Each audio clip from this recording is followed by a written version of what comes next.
মাসব্যাপী তাফসীরুল কোরআন মাহফিলে অষ্টম দিনে সমবেত আল্লাহ পাকের আশিকিন, জাকিরিন, সায়েমিন বান্দাগণ,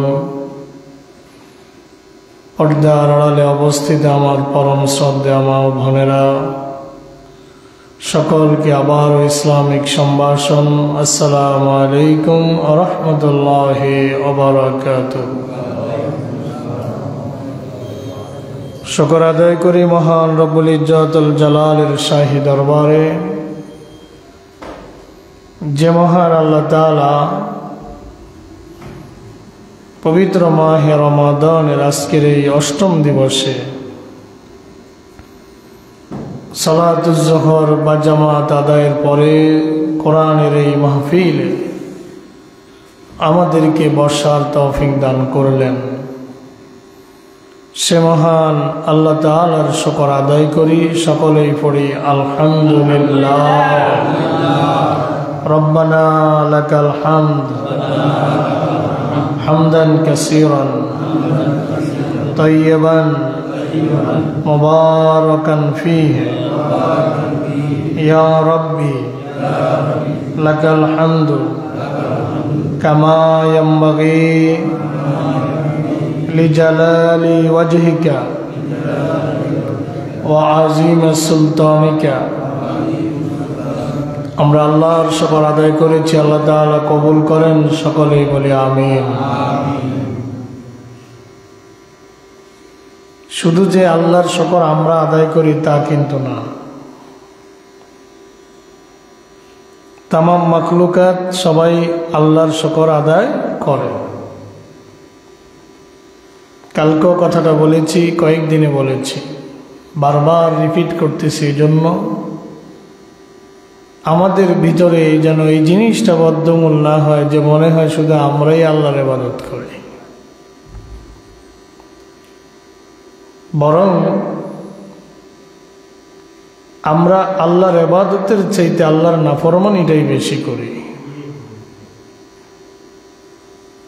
তামাম মাখলুকাতের মধ্যে কেউ আল্লাহর অবাধ্য না। কালকে দেখলাম মাদারীপুরে মসজিদের মধ্যে 3 জনকে জবাই করে হত্যা করা হয়েছে।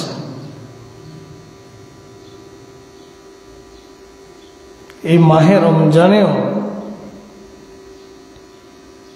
একজন মানুষ আরেকজন মানুষকে হত্যা করল।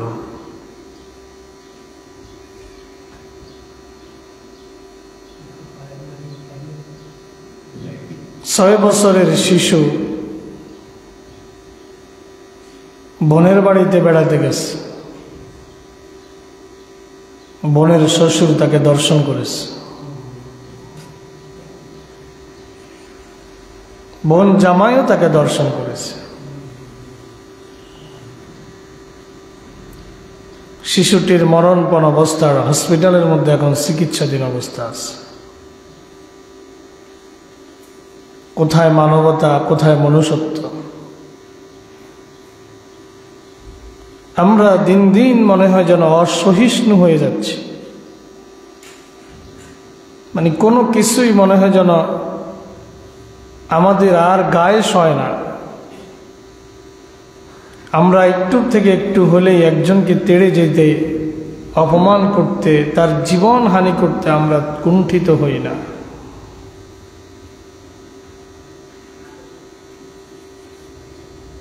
পৃথিবীতে আমাদের মতো এত অসহিষ্ণু বনের হিংস্র প্রাণীরাও একটা আরেকটাকে মেরে ফেলে না,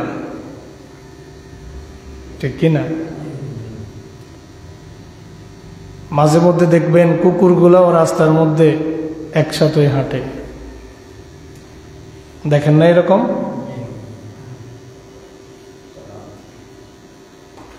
কোনো কুকুর আজ পর্যন্ত অপ্রাপ্ত বয়স্ক কোনো কুকুরই বাচ্চাকে আক্রমণ করে নাই, তার সাথে তাকে দর্শন করে নাই। এই কাজ কি কুকুরও করেছে? কথা বলেন। কোনো কুকুর কোনো মহিলা কুকুরের বাচ্চাকে, মেয়ে কুকুরের বাচ্চাকে আজ পর্যন্ত পৃথিবীর ইতিহাসে দর্শন করে নাই।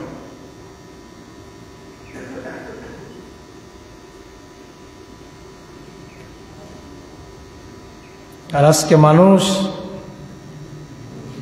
একটা মেয়ে বাচ্চা, একটা শিশু মেয়ে, একটা বৃদ্ধের কাছে আজকে নিরাপদ না এই মাহে রমজানেও। আল্লাহ পাক রব্বুল আলামিন আমাদের মধ্যে মাহে রমজানকে উপলক্ষ করে আমাদের মধ্যে আল্লাহর ভয়কে ঢেলে দেন বলে আমিন। আল্লাহর ভয় ছাড়া মানুষ পাপ থেকে বেঁচে থাকা সম্ভব নয়। বাংলাদেশে দর্শনের বিরুদ্ধে অনেক আইন আছে, কিন্তু এই আইনগুলো বাংলাদেশ থেকে দর্শন বন্ধ করতে পারে নাই। কেন পারে নাই এটা সবাই জানে, সবাই বুঝে, কিন্তু বুঝেও কালকে একটা আয়াত পড়ছিলাম, কাল্লাম ইয়াসমাহা, মনে হয় যেন তারা শুনে নেই, মনে হয় যেন তারা বুঝে নাই, মনে হয় যেন তারা দেখে নাই। বুঝে মানব রচিত আইন দিয়ে মানুষের সমাজে কখনো শান্তি আসবে না। আপনার কাছে ভালো লাগুক সে না লাগুক,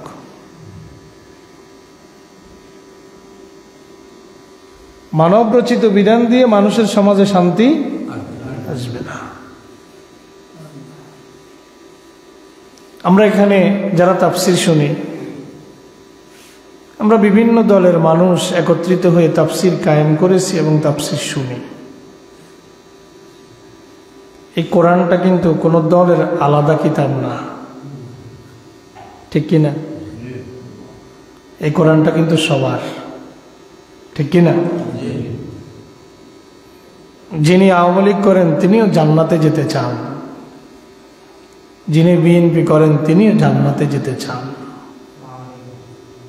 কথাগুলো একটু মনোযোগ দিবেন। যিনি জামাত ইসলামী করেন তিনি জান্নাতে যেতে চান, যিনি সরমনাইয়ের মুরিদ তিনিও জান্নাতে যেতে চান, যিনি সারসিনার মুরিদ, ফুলতলির মুরিদ, উজানির মুরিদ, পুরপুরার মুরিদ, জৈনপুরীর মুরিদ তিনিও জান্নাতে যেতে চান। সবাই টার্গেট জান্নাত। আল্লাহর ওই জান্নাতে আমাদেরকে যদি যেতে হয়, আল্লাহর কসম, ঘুম থেকে ওঠার পর থেকে ঘুমাইতে যাওয়া পর্যন্ত, দুনিয়া থেকে মৃত্যু পর্যন্ত জীবনের প্রত্যেকটি ক্ষেত্রে এই কোরআনকে মেনে নিতে হবে। এর বাহিরে কোনো সুযোগ নাই। বলছিলাম দর্শনের কথা। দেখুন আল্লাহ কোরআনে আইন দিছে, আযানিয়াতু ওয়াজ্জানি ফাজলিদু কুল্লা ওয়াহিদিম মিনহুমা মিআতা জালদা। ব্যভিচারী নারী এবং ব্যভিচারী পুরুষ এদেরকে 100 ডোররা মারো। কত ডোররা? 100 ডোররা মারো। 100 ডোররা মারবে কখন? যখন দুইজন অবিবাহিত হবে। দুইজন কি হবে? অবিবাহিত হবে।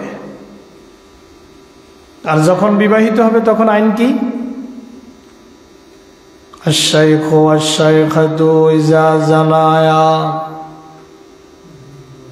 আশ-শাইখু ওয়াশ-শাইখাতু ইযা জানায়া ফারজুমুহুমা জাযাআম বিমা কাসাবা নাকালাম মিনাল্লাহ। যখন জেনাকারী পুরুষ এবং নারী দুইজন হবে বিবাহিত, আল্লাহর আইন হচ্ছে তাদেরকে এক বুক মাটির নিচে গাঁটতে হবে। কতটুকু? এক বুক মাটির নিচে গেড়ে তাদেরকে চতুর্দিক থেকে মুসলমানরা পাথর নিক্ষেপ করবে। মৃত্যু হওয়া নিশ্চিত পর্যন্ত তাকে পাথর মেরে হত্যা করবে। ধরেন 15 নং রূপসা উত্তর ইউনিয়ন আমাদের একজন বিবাহিত পুরুষ একটা মেয়েকে দর্শন করল। এখন ওই বিবাহিত পুরুষটাকে যদি বোর্ড অফিসের সামনে প্রাইমারি স্কুলের মাঠে একটা গর্ত করে এক বুক গাড়া হইতো, ইউনিয়ন পরিষদের চেয়ারম্যানের নেতৃত্বে চতুর্দিক থেকে মানুষ মাইকিং করে দেওয়া হইতো, সবাই একসাথ হইতো আর তাকে পাথর মেরে হত্যা করা হইতো। 15 নং রূপসা ইউনিয়নে আর কোন পুরুষ দর্শনের চিন্তা করত? কথা কন, চিন্তাই তো করতো না। আপাত দৃষ্টিতে মনে হয় যে আইনটা খুব কঠিন, কিন্তু এরকম একটা অসভ্যকে যদি শিক্ষা দেওয়া যাইত তাহলে নারীদের দিকে কুদৃষ্টিতে তাকানোর জন্য আর কোনো পুরুষ চিন্তাও করত না। আবার যদি একটা যুবক ছেলে, যদি অবিবাহিত ছেলে যদি এরকম কাজ করত, তাকে যদি এরকম বাইতুল মোকাররমের উত্তর গেটে লাখো জনতার সামনে তাকে যদি সুপ্রিম কোর্টের প্রধান বিচারপতির নেতৃত্বে তাকে যদি এইভাবে 100 ডোররা মারা হতো, মান ইজ্জত সম্মানের ভয়ে বাংলাদেশের টেকনাফ থেকে তেতুলিয়া, রূপসা থেকে পাথুরিয়া পর্যন্ত সব যুবকগুলা সাবধান হয়ে যেত। ঠিক কিনা? স্বাধীনতার 54 বছর, এর আগে 22 বছর। এর আগে কয় বছর? 22 বছর না? 47 থেকে 71 কয় বছর? না বেশি তো, 67, 24 বছর, প্রায় 24 বছর। তাহলে 54 আর 24 যদি ধরি একসাথে 68 বছর। ব্রিটিশদের থেকে আমরা স্বাধীনতা লাভ করেছি 68 বছর। হ্যাঁ, 78 বছর। ব্রিটিশদের থেকে আমরা স্বাধীনতা লাভ করেছি 78 বছর। পাকিস্তান আমলে 24 বছর, এখন বাংলাদেশে আমরা 54 বছর। এই দেশে একটা দর্শন, একটা জেনার বিচারও কোরআনের আইন দিয়ে কেউ করে নাই। কারাদণ্ড, যাবজ্জীবন আইনের ফাঁক ফোকর দিয়ে দর্শনকারীগুলো আবার বেরিয়ে যায়। এমনকি জাহাঙ্গীরনগর ইউনিভার্সিটিতে যে ছেলেটা দর্শনের সেঞ্চুরি করে 100 মেয়েকে দর্শন করার পরে কেক কেটে উৎসব করছিল,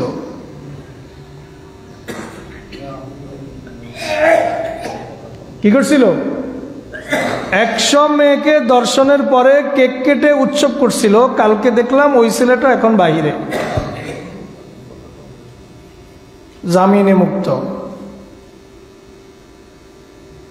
বিচার কি হয়েছে? কথা কন। এই জন্য মানুষের রচিত বিধান দিয়ে, মানুষের রচিত আইন দিয়ে মানুষের সমাজে কিয়ামত পর্যন্ত শান্তি আসবে না। আমি একটা রেফারেন্স দিই, মোবাইল দিয়ে এই কথাগুলো বলতে গেলে রেফারেন্স দেই। এই যে আমার হাতে একটা মোবাইল, যিনি এই মোবাইলটা বানাইছেন তিনি এটার মাদারবোর্ডে কিছু ইনস্ট্রাকশন দিয়েছেন। ভিতরে একটা মাদারবোর্ড আছে,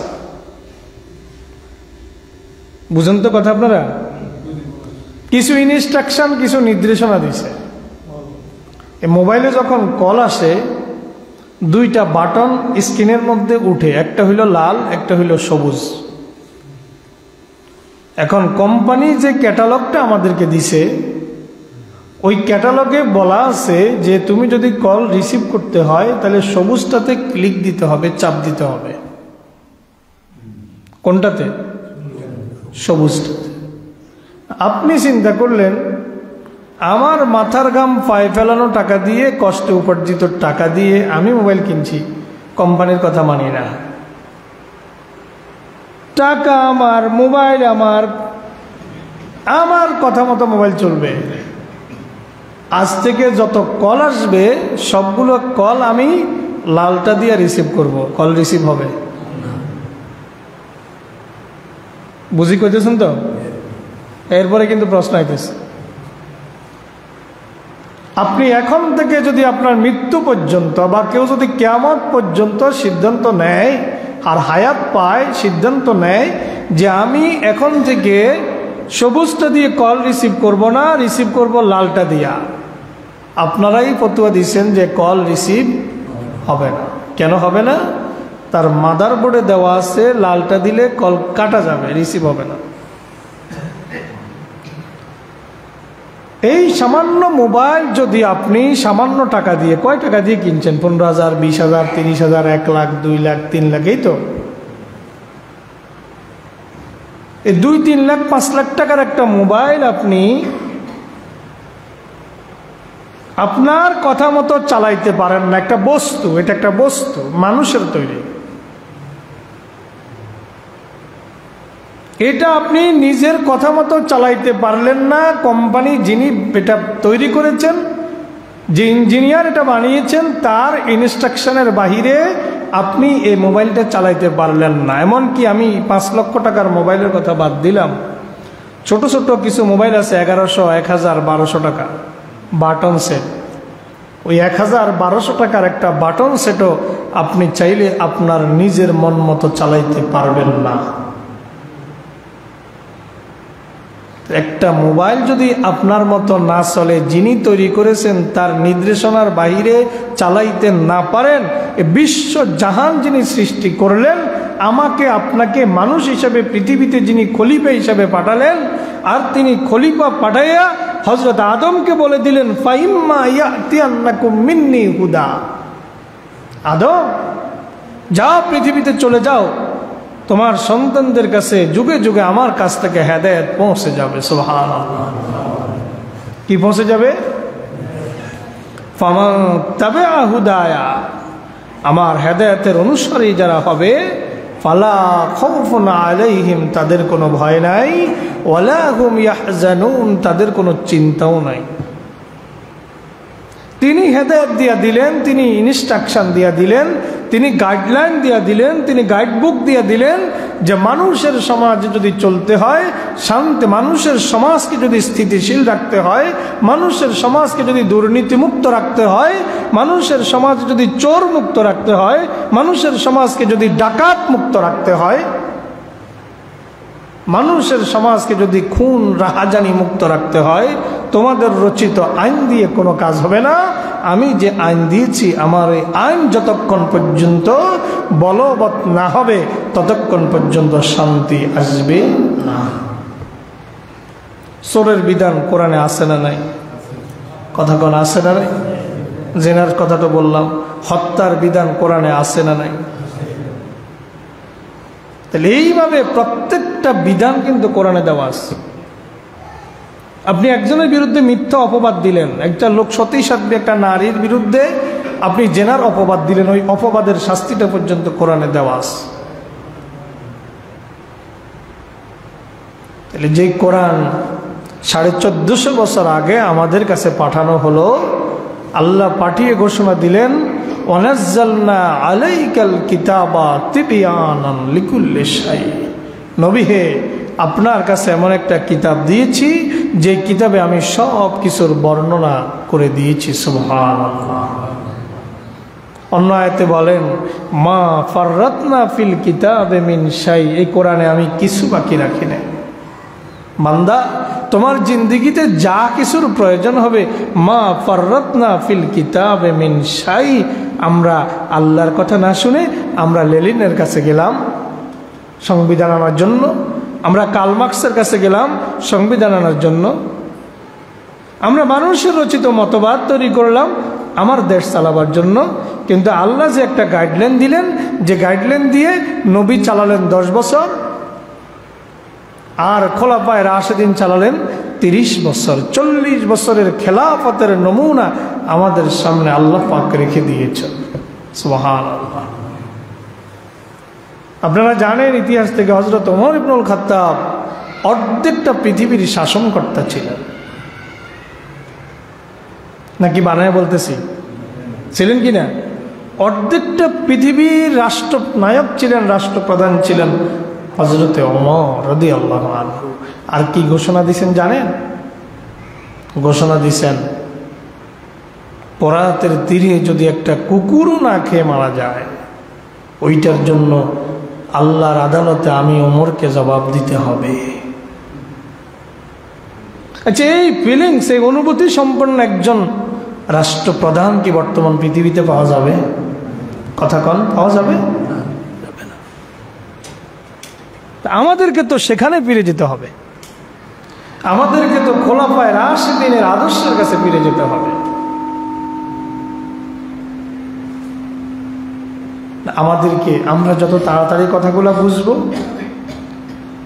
তত তাড়াতাড়ি আমাদের জন্য মঙ্গল। না হলে এই দল এসে কিছু জুলুম করবে, একটা সময় বিদায় নিবে, আরেক দল আসবে জুলুম করবে, আবার তাদের বিচার হবে, আবার তারা বিদায় নিবে। এইভাবেই আমরা ভাগ্যের নির্মম পরিহাসের চক্রাকারে আবর্তিত হতেই থাকব। ঠিক কিনা? ঠিক কিনা? কিছুদিন আগে স্বরাষ্ট্রমন্ত্রী বলছিলেন, চাঁদাবাজি ঠিকই আছে কিন্তু লোক চেঞ্জ হয়েছে। কি চেঞ্জ হয়েছে? চাঁদাবাজি আগে হইতো, এখনো হইতেছে, কিন্তু কি হয়েছে? আগে আপনি নিছেন, এখন আমি নিতেছি। আগে আপনি নিছেন, এখন আমি নিতেছি। লোক চেঞ্জ হয়েছে। তাহলে আমরা কি শিক্ষা নিতে পেরেছি? পারি নাই। হবে না শিক্ষা, কোনো দিনও হবে না। ভোগবাদী পৃথিবীতে, পুঁজিবাদী তন্ত্রের মধ্যে কোনো দিন আমাদের শিক্ষা হবে না। যদি শিক্ষা হইতো 1/11-এর পরেই এদেশের রাজনৈতিক দলগুলোর শিক্ষা হইতো। 1/11-এ যেহেতু শিক্ষা হয় নাই, আর শিক্ষা কোনোদিনও হবে না। তো দুরূদ পড়েন সাল্লাল্লাহু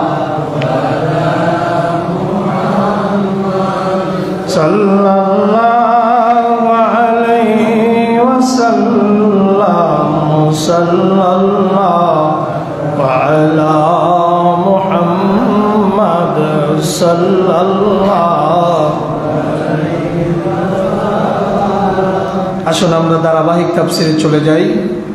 গতকালকের দর্শনের ঘটনাগুলো দেখে পড়ে খুব মনে ব্যথা পাইছি। সে আলোকে আপনাদের সাথে কিছু কথা ভূমিকাতে শেয়ার করেছি। আমরা ধারাবাহিক তাফসিরে চলে যাব।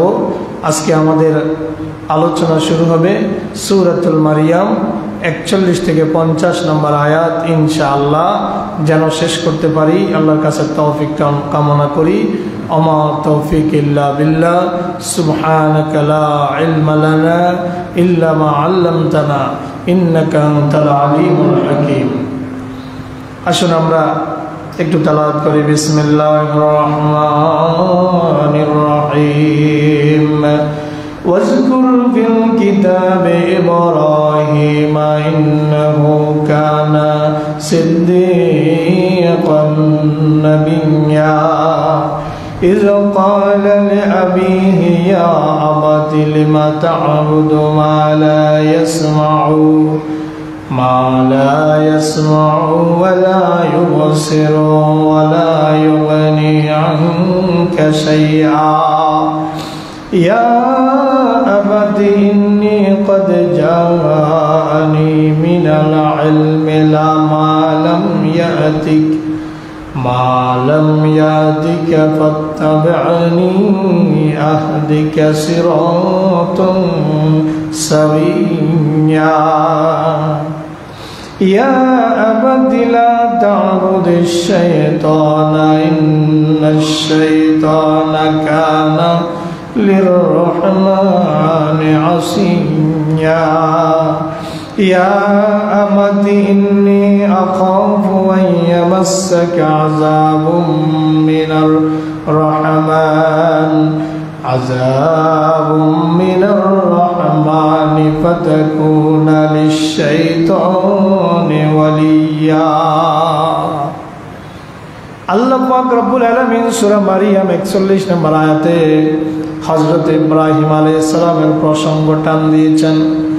আল্লাহ পাক রব্বুল আলামিন আমার আপনার নবী, প্রিয় নবী মুহাম্মদ সাল্লাল্লাহু আলাইহি ওয়াসাল্লামকে লক্ষ্য করে বলেন, ওয়াজকুর ফিল কিতাবে ইব্রাহিম, ও নবী আপনার এই কিতাবে আপনি ইব্রাহিমের কথা স্মরণ করুন।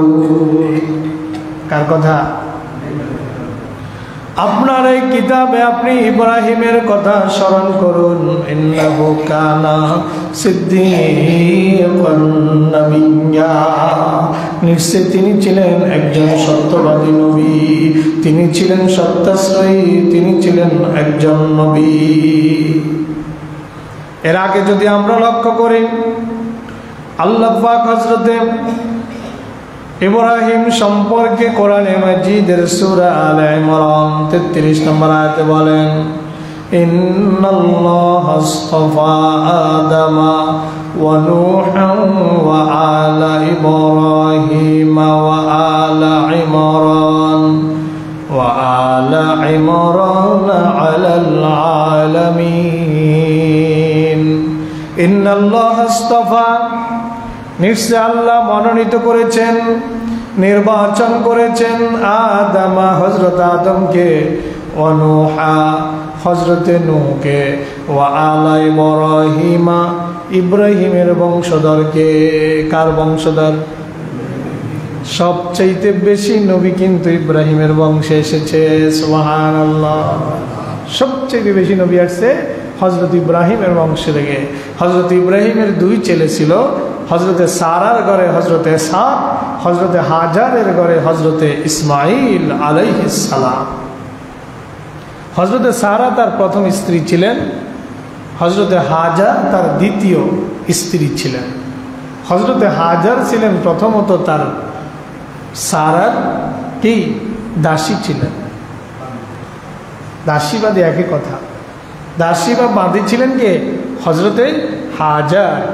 আল্লাহর নির্দেশে তিনি হযরতে হাজারকে বিয়ে করেছেন। বিয়ে করার পরে হযরতে হাজারের ঘরে হয়েছে হযরতে ইসমাইল আলাইহিস সালাম, আর হযরতে সারার ঘরে হয়েছে হযরতে ইসহাক আলাইহিস সালাম। হযরতে ইসহাকের ঘরে হয়েছে হযরতে ইয়াকুব আলাইহিস সালাম। হযরত ইয়াকুবের ঘরে হয়েছে হযরত ইউসুফ আলাইহিস সালাম। এইভাবে বনি ইসরাইলের নবী শুরু হয়েছে। বলেন না সুবহানাল্লাহ। এই বংশধারা থেকে হযরতে মূসা, হযরত ঈসা সহ অগণিত নবী, বনি ইসরাইলে হাজার হাজার নবী আসছে হযরত ইব্রাহিমের এই ইসহাক আলাইহিস সালামের বংশধারা থেকে। আর হযরত ইসমাইলের বংশধারা থেকে যুগের পর যুগ, হাজার হাজার বছর চলে গেছে, কোনো নবী আসে না। ইহুদি আর নাসারাদের সাথে আমাদের দ্বন্দ্বটা এই জায়গায়। তাওরাতের মধ্যে আল্লাহ ঘোষণা দিয়েছেন যে আখিরি জামান একজন নবী আসবেন, যার নাম হবে মুহাম্মদ, বাবার নাম হবে আব্দুল্লাহ। রাসূলের আকৃতি কেমন হবে সেই বর্ণনা তাওরাতে ছিল। জবুরেও রাসূলের আকৃতি কেমন হবে তার বর্ণনা ছিল। রাসূলের বাবার নাম কি হবে, রাসূলের মায়ের নাম কি হবে, সব বর্ণনা ছিল। রাসূলের নাম কি হবে সব বর্ণনা ছিল। তারা অধীর আগ্রহে অপেক্ষা করতেছিল বনি ইসরাইল যে হাজার হাজার নবী আমাদের বংশ থেকে এসেছে, নিশ্চয়ই শেষ নবীও আমাদের বংশ থেকেই আসবে। কিন্তু যখন দেখলো শেষ নবী আর তাদের বংশ থেকে আসেনি, ইসমাইলি বংশধারা থেকে এসেছে, তখন তারা এটাকে মেনে নিতে পারে নাই। তখন তারা বিরোধিতা শুরু করে। তারা জানতো যে ইনি শেষ নবী, তাওরাত ইনজিল থেকে তারা জানতো ইনি শেষ নবী, কিন্তু তারা মেনে নিতে পারে নাই। আল্লাহ কোরআনে কারীমে সে কথাই ভাবে বলেন,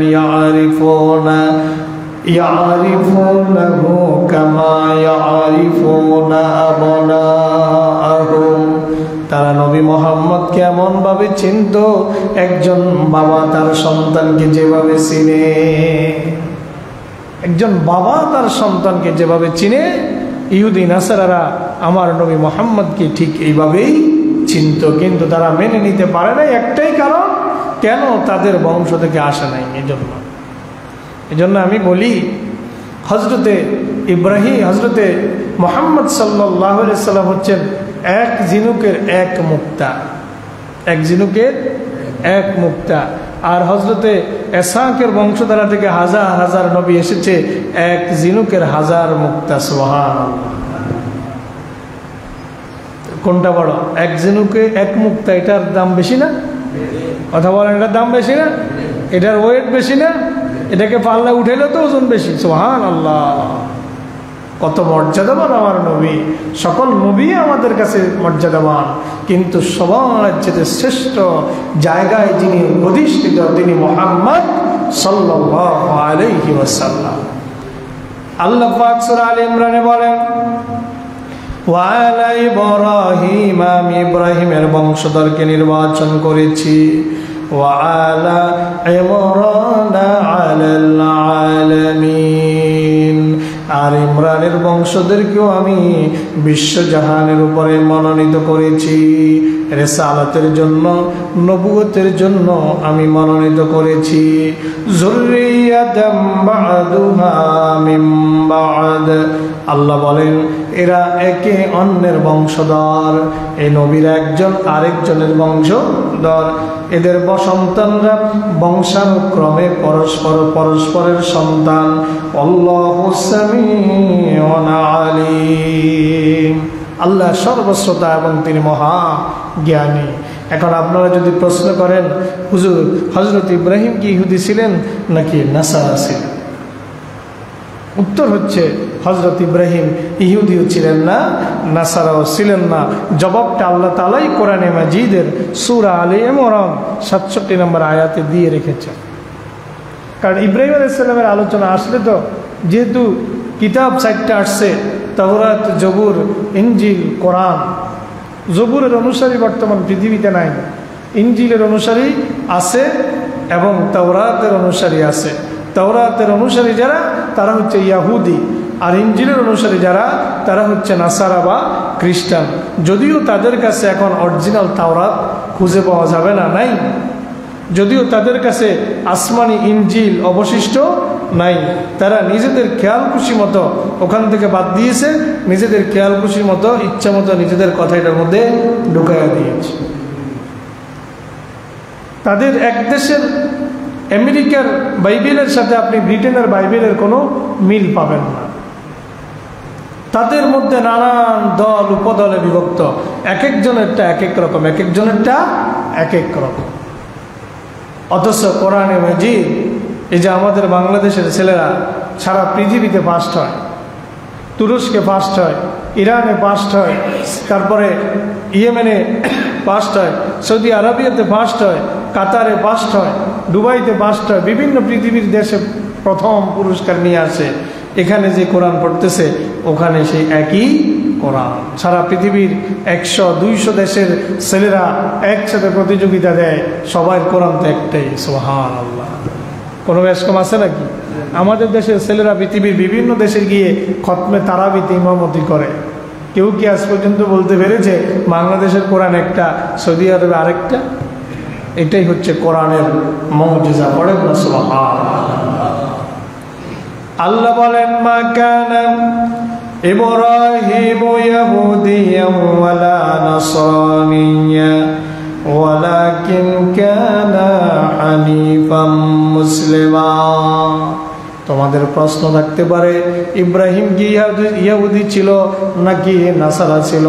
বর্তমান পৃথিবীতে জাবরের অনুসারী নাই, আছে তাওরাতের অনুসারী, আছে ইনজিলের অনুসারী, আছে ইহুদি, আছে নাসারা। তাহলে ইব্রাহিম কোন দলের লোক ছিলেন? আল্লাহ বলেন, ইব্রাহিম মা কানা ইব্রাহিম ইয়াহুদিয়া, ইব্রাহিম ইয়াহুদি ছিলেন না, ওয়ালা নাসরানিয়া, ইব্রাহিম নাসারাও ছিলেন না, ওয়ালাকিন কানা হানিফাম মুসলিমা। আল্লাহু আকবার। বরং ইব্রাহিম ছিলেন একনিষ্ঠ মুসলমান। হযরত ইব্রাহিম আল্লাহকে লক্ষ্য করে বলছেন, আল্লাহর কাছে শুকর আদায় করে এভাবে বলেন, هداني ربي إلى صراط مستقيم دينا قياما ملة إبراهيم حنيفا وما كان من المشركين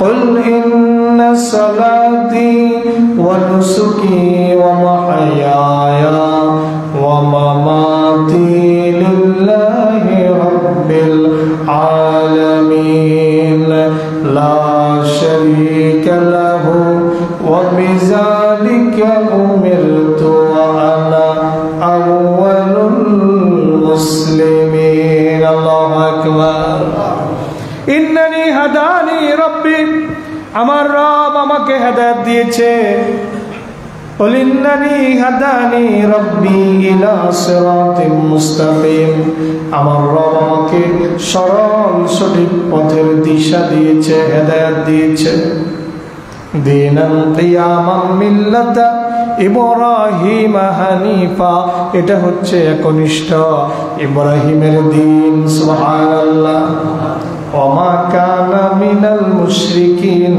ইব্রাহিম মুশরিকদের অন্তর্ভুক্ত ছিলেন না হে নবী আপনি বলে দিন ইন্না সালাতি নিশ্চয় আমার সালাত আমার নামাজ ওয়া নুসুকি আমার আত্মত্যাগ আমার কুরবানি ওয়া মাহইয়ায়া আমার জীবন ওয়া মামাতি আমার মৃত্যু লিল্লাহি রাব্বিল আলামিন সবটাই কার জন্য সবটা লিল্লাহি রাব্বিল আলামিন বিশ্ব জাহানের প্রতিপালক যে আল্লাহ সে আল্লাহর জন্য এরপর আয়াতে বলেন লা শারীকা লা আল্লাহর কোনো শরীক নাই ওয়া বিযালিকা উমিরতু এই ব্যাপারে আমি আদিষ্ট হয়েছি ওয়া আনা আউয়ালুল মুসলিমিন আমি প্রথম মুসলমান সুবহানাল্লাহ আল্লাহ বলেন ইব্রাহিম আসলাম ইসলাম গ্রহণ করো আত্মসমর্পণ করো সারেন্ডার টু আল্লাহ আল্লাহর কাছে আত্মসমর্পণ করো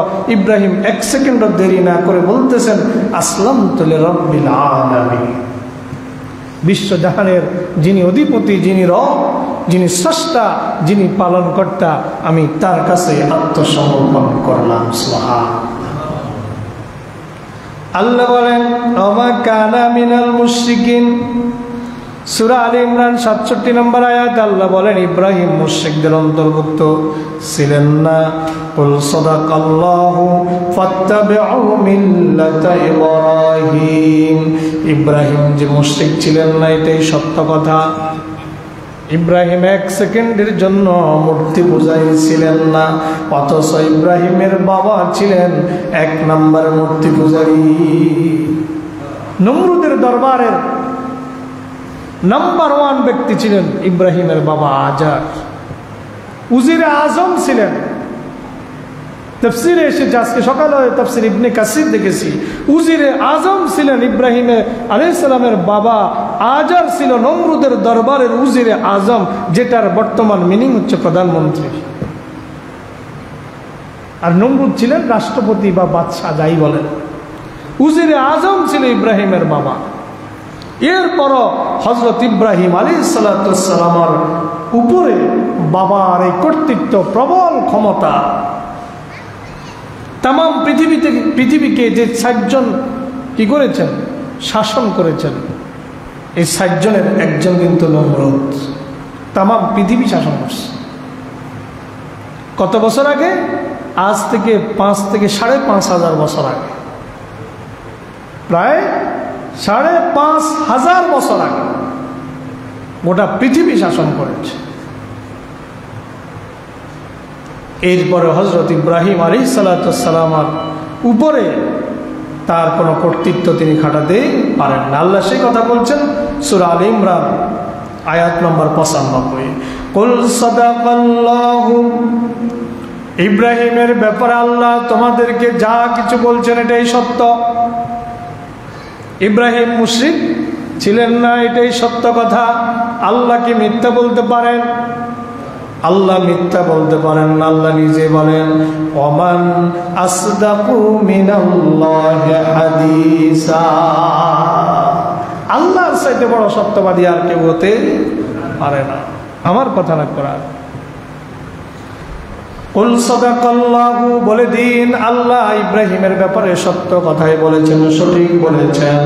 ফাত্তাবিউ মিল্লাতা ইব্রাহিমা হানিফা, তোমরা একনিষ্ঠভাবে ইব্রাহিমের মিল্লাতকে তোমরা ধারণ করো। ইব্রাহিমের আনিত পদ্ধতিকে তোমরা একনিষ্ঠভাবে অনুসরণ করো। ওমা কানা মিনাল মুশরিকিন, এই আয়াতে আবারও বলেন ইব্রাহিম মুশরিক ছিলেন না। বহু আয়াতে আসবে এই কথাটা। ইন্না আউওয়ালা বাইতিন উদিআ লিন-নাসি লাল্লাযী বিবাক্কাতা মুবারাকান ওয়া হুদাল লিল আলামিন। এবার মাঝখান দিয়ে অন্য প্রসঙ্গ আল্লাহ নিয়ে আসলেন। ইন্না আউওয়ালা বাইতিন উদিআ লিন-নাস, নিশ্চয় পৃথিবীর প্রথম ঘর যেটা মানুষের জন্য স্থাপন করা হয়েছে, মানুষের কল্যাণের জন্য স্থাপন করা হয়েছে। লাল্লাযী বিবাক্কাতা, যেটা মক্কা নগরীতে অবস্থিত। কোন নগরীতে? কথা কন না। পৃথিবীর প্রথম ঘর কোন নগরীতে? মক্কা নগরীতে। আপনারা কি কথা বুঝেন না? লাল্লাযী বিবাক্কাতা, মক্কার আরেক নাম হইল বাক্কা। যদি কেউ প্রশ্ন করে মক্কার আরেক নাম কি, উত্তর হচ্ছে মক্কার আরেক নাম হচ্ছে বাক্কা। এটা আমার কথা নয়, কোরআনে মাজিদ সূরা আলে ইমরান ৯৬ নম্বর আয়াতে মক্কার আরেকটা নাম আসছে বাক্কা। আল্লাহ বলেন লাল্লাযী বিবাক্কাতা, পৃথিবীর প্রথম ঘরটা মানব জাতির জন্য স্থাপন করা হয়েছে, যেটি মক্কা নগরীতে অবস্থিত। মুবারাকা, এই ঘরটাকে বরকতময় করা হয়েছে। কি করা হয়েছে? এক রাকাত নামাজ পড়লে ১,০০,০০০ রাকাতের সওয়াব। সুবহানাল্লাহ। এক রাকাতে ১,০০,০০০ রাকাতের সওয়াব। লাল্লাযী বিবাক্কাতা মুবারাকা, এটা বরকতময়। ওয়া হুদাল লিল আলামিন, বিশ্বের মানব মণ্ডলীর জন্য এটা হেদায়েতের কেন্দ্রবিন্দুতে আমি আল্লাহ পরিণত করে দিয়েছি। পড়েন সুবহানাল্লাহ। হেদায়েতের কেন্দ্রবিন্দু হিসেবে আমি এটাকে স্থাপন করেছি, নির্ধারণ করেছি। ফীহি আয়াতুম বাইয়িনাত, এর মধ্যে অনেক নিদর্শন রয়েছে। নিদর্শন আছে না নাই? কথা কোন আছে না নাই? এই যে মক্কা ঘর স্থাপিত হওয়া, এটা একটা নিদর্শন। তামাম পৃথিবী পানি ছিল, তামাম পৃথিবীটা পানি ছিল। আল্লাহ যখন চিন্তা করলেন এই পৃথিবীটাকে আল্লাহ কিছু অংশকে স্থল বানাবেন, মানুষের উপযোগী করবেন, আল্লাহ পাক এই সিদ্ধান্ত নেওয়ার পরে সর্বপ্রথম পানি থেকে যেই জায়গাটা মাটির আকৃতি ধারণ করে, ওই জায়গাটা হচ্ছে যেখানে খানায়ে কাবা, ওই জায়গা। সুবহানাল্লাহ। এই জায়গাটা সর্বপ্রথম মাটি আকৃতি ধারণ করেছে, মাটি হয়েছে। এরপরে ক্রমান্বয়ে পৃথিবীর বিভিন্ন জায়গায় স্থল হয়েছে, মাটি হয়েছে, বসবাসের উপযোগী হয়েছে। কিন্তু সর্বপ্রথম খানায়ে কাবার যতটুকু জায়গাতে, ঠিক ততটুকু জায়গায় পানি থেকে মাটি হয়েছে। তার আগে সবটাই পানিতে ভরপুর ছিল। আর এই জায়গাটা পৃথিবীর সব জায়গা থেকে উঁচু। সুবহানাল্লাহ। আমাদের একটা প্রশ্ন আসতো পরীক্ষায়, লেমা সুম্মিয়াতুল মাক্কাতা মাক্কাতান, মক্কাকে কেন মক্কা বলা হয়? মক্কা শব্দের এক অর্থ হইল উঁচু হওয়া। সুবহানাল্লাহ। কি হওয়া? উঁচু হওয়া। উলামায়ে কেরাম বলেছেন, যেহেতু পৃথিবীর সব জায়গা থেকে মক্কার এই যেখানে বাইতুল্লাহ, খানায়ে কাবা, যেখানে মানুষ তাওয়াফ করে, এই জায়গাটা গোটা পৃথিবীর সবচেয়ে উঁচু স্থান। পড়েন সুবহানাল্লাহ। ফীহি আয়াতুম বাইয়িনা, এই জন্য মক্কার সৃষ্টিটা একটা আল্লাহ পাকের নিদর্শন। এরপরে নিদর্শন আছে হাজরে আসওয়াদ, জান্নাতি পাথর। এরপরে নিদর্শন আছে জমজম। এটা কার নিদর্শন? জমজম আল্লাহ পাকের নিদর্শন। বিজ্ঞানীরা জমজম নিয়ে অনেক গবেষণা করেছে, অত গভীর না কোনটা, অত বিরাট না, ছোট্ট একটা কূপ, কিন্তু সারা মক্কা মদিনা পানি খায়। সারা পৃথিবীর হাজিরা 5 লিটার 10 লিটার করে নিয়ে যায়। কোনোদিন হয় নাই যে মক্কার ওই জমজম কূপের পানি এখন আর পাওয়া যায় না। এটা আল্লাহ পাকের একটা নিদর্শন। সুবহান। এই জন্য সব পানি বসে খাওয়া সুন্নাহ, আর জমজমের পানি দাঁড়ায় খাওয়া সুন্নাহ, ঠিক কিনা? ফিহি আয়াতুম বাইয়িনা, এর মধ্যে আছে অনেক নিদর্শন। এরপর আল্লাহ একটা নিদর্শনের কথা, ফিহি আয়াতুম বাইয়িনা, অনেক নিদর্শন আছে, সবগুলো বলে নাই, একটাকে খাস করছে, একটাকে। কি সেটা? মাকামু ইব্রাহিম। সুবহানাল্লাহ। আল্লাহ স্পেশাল বললেন অনেক নিদর্শন আছে, এর মধ্যে একটা হইল মাকামে ইব্রাহিম। কারণ এটার সাথে কার স্মৃতি জড়িত? হযরত ইব্রাহিম আলাইহিস সালামের স্মৃতি জড়িত মাকাম ইব্রাহিমের সাথে।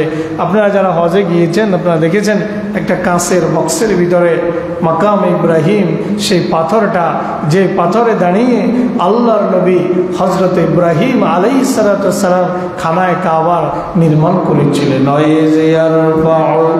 ইব্রাহিমুল কওয়াইদা মিনাল বাইতি ওয়া ইসমাঈল রব্বানা تقبل منا إنك أنت السميع العليم سبحان الله وإذ يرفع إبراهيم القواعد من البيت وإسماعيل নবী আপনি স্মরণ করুন ওই সময়ের কথা যখন হযরত ইব্রাহিম আর ইসমাইল মিলে খানায়ে কাবার ভিত্তি স্থাপন করেছিল। ভিত্তি স্থাপন যখন শেষ হয়ে যায় দোয়া করেছিল, রব্বানা তাকাব্বাল মিন্না, হে আল্লাহ আমাদের পক্ষ থেকে তুমি কবুল করে নাও, ইন্নাকা আনতাস সামিউল আলিম, নিশ্চয় তুমি সর্বশ্রোতা এবং তুমি সব কিছুই সম্যক অবগত। এই নির্মাণের সময় হযরত ইব্রাহিম আলাইহিস সালাম এই পাথরে দাঁড়াতেন। যখন প্রয়োজন হতো লিফটের মতো হযরত ইব্রাহিমকে নিয়ে পাথর উপরের দিকে উঠত। যখন প্রয়োজন হতো ওই প্রয়োজন অনুসারে ওই পাথরটা হযরত ইব্রাহিমকে নিয়ে নিচের দিকে নামতো। পাথরের মধ্যে তো মানুষের পায়ের ছাপ পড়ার কথা নয়, কিন্তু আল্লাহ পাক কিয়ামত পর্যন্ত হযরত ইব্রাহিমকে স্মরণীয় বরণীয় করে রাখবেন উম্মতের মাঝে, মিল্লাতের মাঝে। এই জন্য আল্লাহ পাক পাথরের মধ্যে হযরত ইব্রাহিমের পায়ের ছাপ লাগায়া দিয়েছেন। এখন হাজী সাহেবেরা এক তাওয়াফের পরে 7 চক্কর দেওয়ার পরে ওই মাকাম ইব্রাহিমে 2 রাকাত নামাজ পড়া সুন্নাহ। আপনারা যারা গেছেন পড়ছেন না, এক তাওয়াফের পরে মাকাম ইব্রাহিমে 2 রাকাত নামাজ পড়া কি সুন্নাহ। কিয়ামত পর্যন্ত আল্লাহ পাক হযরত ইব্রাহিম আলাইহিস সালামকে স্মরণীয় এবং বরণীয় করে রাখলেন। এরপর আল্লাহ পাক রব্বুল আলামিন এই ব্যাপারে কোরআন মাজিদের সূরা আন-নিসাতে বলছেন, ومن أحسن دينا ممن أسلم وجهه لله وهو محسن واتبع ملة إبراهيم حنيفا واتخذ الله إبراهيم خليلا الله أكبر ওমান আহসানুদ্দিন, তার জীবন ধারার চাইতে কার জীবন ধারা উত্তম হতে পারে? মিম্মান আসলামা ওয়াজহাহু লিল্লাহ, যে ব্যক্তি আল্লাহর সামনে আনুগত্যের মস্তককে অবনত করেছে, তার জীবন ধারা চাইতে কার জীবন ধারা উত্তম হতে পারে? তার জীবন বিধানের চাইতে কার জীবন বিধান উত্তম হতে পারে? যে আল্লাহর সামনে আনুগত্যের মস্তককে অবনত করে দিয়েছে। সুবহানাল্লাহ। ওমান আহসানু দীনা, তার জীবন বিধানের চাইতে জীবন ধারা চাইতে কার জীবন ধারা উত্তম হতে পারে? মিম্মান আসলামা ওয়াজহাহু লিল্লাহি, যে আল্লাহর কাছে তার আনুগত্যের শিরকে অবনত করে দিয়েছে। ওয়া মুহসিন, এবং তিনি হচ্ছেন একজন সৎ নীতি অবলম্বনকারী। হযরত ইব্রাহিম আলাইহিস সালামের আমাদের মিল্লাতের নাম কি? মিল্লাতে ইব্রাহিম। আমাদের মিল্লাতের নাম কি? মিল্লাতে ইব্রাহিম। কারণ আমাদের মিল্লাত হযরত মুহাম্মদ হইয়া, হযরত ইসমাইল হইয়া হযরতে ইব্রাহিম আলাইহিস সালাম। আল্লাহ বলেন তার জীবন ধারার চাইতে কার জীবন ধারা উত্তম হতে পারে? যে আল্লাহর কাছে আনুগত্যের শিরকে অবনত করে দিয়েছে এবং সৎ কর্মনীতি অবলম্বন করেছে। ওয়াত্তাবা মিল্লাতা ইব্রাহিম হানিফা, এবং একনিষ্ঠ হয়ে ইব্রাহিমের পদ্ধতি অনুসরণ করেছে। ওয়াত্তাখাযাল্লাহু ইব্রাহিমা খলিলা, আর আল্লাহ তাআলা ইব্রাহিমকে বন্ধু হিসেবে গ্রহণ করেছেন। আমাদের নবীকে বলা হয় হাবিবুল্লাহ, হযরত ইব্রাহিমকে বলা হয় খলিলুল্লাহ। হযরত ইব্রাহিম নিজে আল্লাহর সাথে পরীক্ষা দিয়ে দিয়ে বন্ধু হয়েছেন, আর আমার নবীকে আল্লাহ নিজে প্রস্তাব দিয়ে বন্ধু বানাইছেন। সুবহানাল্লাহ। ইব্রাহিম অনেক পরীক্ষা দিয়ে দিয়ে আল্লাহর বন্ধু হয়েছেন। ইব্রাহিম আলাইহিস সালামের পরীক্ষার কোনো শেষ ছিল না। বাড়ি ঘর থেকে পর্যন্ত বাবা তাকে তাড়িয়ে দিয়েছে, বের করে দিয়েছে। যখন বাবাকে বলেছে, বাবা তুমি কেন এই বস্তুগুলোর ইবাদত করো যেগুলো তোমার কোনো উপকার করতে পারে না, কোনো ক্ষতি করতে পারে না, ঘর থেকে বের করে দিয়েছে হযরত ইব্রাহিম আলাইহিস সালাম। আল্লাহ পাক রব্বুল আলামিনের পর বলেন, وَكَذَلِكَ نُرِي إِبْرَاهِيمَ مَلَكُوتَ السَّمَاوَاتِ وَالْأَرْضِ وَلِيَكُونَ مِنَ الْمُوقِنِينَ। বাবা যে মূর্তি তৈরি করে আর মূর্তির পূজা অর্চনা করে, হযরত ইব্রাহিম আলাইহিস সালাতু ওয়াস সালামের মনে শান্তি নাই। তিনি তার রবকে খুঁজতেছেন, রবের পরিচয় জানতে চান। কার পরিচয়? রবের পরিচয় জানতে চান। আমার রবকে, আমার স্রষ্টাকে, আমার মালিককে আমি তেমনি এমনি সৃষ্টি হই নাই। আমার একজন মালিক নিশ্চয় আছে, আমার একজন সৃষ্টিকর্তা নিশ্চয় আছে। তিনি কে? রবের পরিচয় তিনি জানতে চান। আল্লাহ পাক বলেন, ওয়াকাযালিকা নুরি ইব্রাহিমা, এইভাবে আমি হযরত ইব্রাহিমকে দেখাতে চেয়েছি মালাকুতাস সামাওয়াতি ওয়াল আরদ, আসমান আর জমিন পরিচালনা পদ্ধতি আমি ইব্রাহিমকে দেখাতে চেয়েছি। ওয়ালিয়াকুনা মিনাল মুকিনিন, যেন ইব্রাহিম দৃঢ় বিশ্বাসী হয়ে যায়। এর আগে একদিন বলেছিলাম হযরত ইব্রাহিম আল্লাহকে বলে, রব্বি আরনি কাইফা তুহিল মাউতা, রব্বুল আলামিন দেখতে চাই তুমি কিভাবে মৃতকে জীবন দিবা। আল্লাহ বলেন, আওয়ালাম তুমিন, ইব্রাহিম তুমি কি বিশ্বাস করো না আমি মৃতকে জীবন দিতে পারবো, জীবন দিতে পারি? ইব্রাহিম তুমি কি এটা বিশ্বাস করো না?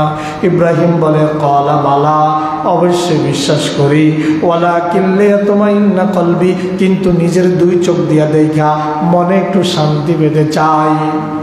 আল্লাহ বললেন, ফাখুয আরবাআতাম মিনাত তায়রি ফাসরহুন্না ইলাইকা, চারটা পাখি ধরো, চারটা পাখি ধরে তোমার কাছে পোষ মানাও, পোষ মানায় এগুলাকে জবাই করো। ফাসরহুন্না ইলাইকা সুম্মা জাআল আলা কুল্লি জাবালিন মিনহুন্না জুজআ, এগুলাকে একটার সাথে আরেকটা মিক্সার করো, মিক্সার করে 4 ভাগ করো, 4 ভাগ 4 পাহাড়ের মধ্যে এসে রেখে আসো। ফাদউহুন্না, অতঃপর পাখিগুলাকে ডাক দাও। ইয়াদউন ফাদউহুন্না ইয়াতিনাকা সাইয়া, তুমি দেখবে ওগুলা দৌড়ায়া দৌড়ায়া তোমার কাছে চলে আসবে। ওয়ালিয়াকুনা মিনাল মুকিনিন, ওয়াকাযালিকা নুরি ইব্রাহিমা মালাকুতাস সামাওয়াতি ওয়াল আরদ, এইভাবে আমি ইব্রাহিমকে আসমান আর জমিনের পরিচালনা পদ্ধতি, মানুষকে জীবন দেওয়া, মৃত্যু দেওয়া, মৃতকে জীবিত করা, সব কিছুর একটা পদ্ধতি, একটা সিস্টেম আমি ইব্রাহিমকে দেখায় দিয়েছি। লিয়াকুনা মিনাল মুকিনিন, যেন ইব্রাহিম দৃঢ় বিশ্বাসী হয়ে যায়। সুবহানাল্লাহ। ফালাম্মা জান্না আলাইহিল লাইলু রাআ কাওকাবা ক্বালা হাযা রাব্বি ফালাম্মা ফালা ক্বালা লা উহিব্বুল আফিলিন। ইব্রাহিম তার রবকে খুঁজতেছে। কাকে খোঁজে? কথা কোন কাকে? তার রবকে খুঁজতেছে, আমার রবকে, আমার স্রষ্টাকে। আল্লাহ বলেন ফালাম্মা জান্না আলাইহিল লাইলু, ইব্রাহিম যখন চিন্তায় মগ্ন, আল্লাহকে খুঁজতেছে, তার রবকে খুঁজতেছে, এই ভাব করতে করতে যখন একদিন রাত হয়ে গেল,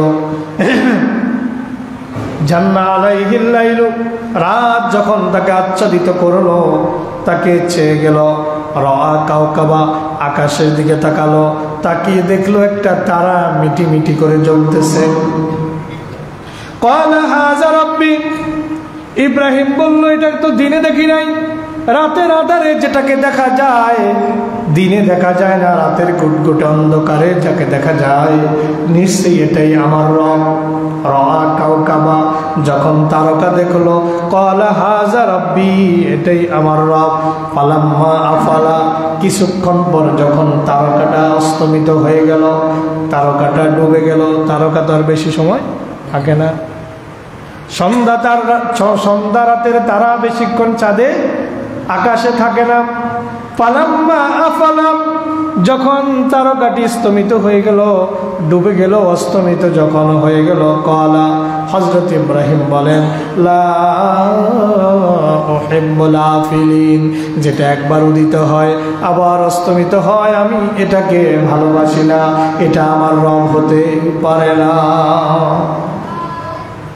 ফালাম্মা রাআল কমারা বাযিগান, তার কিছু সময় পরে ইব্রাহিম আকাশের দিকে তাকালেন, তাকায়া দেখতেছেন আকাশে একটা বড় একটা চাঁদ আলো বিকিরণ করে, গোটা পৃথিবীর অন্ধকারকে দূর করে আলো বিকিরণ করে আলোকিত করে তুলেছে।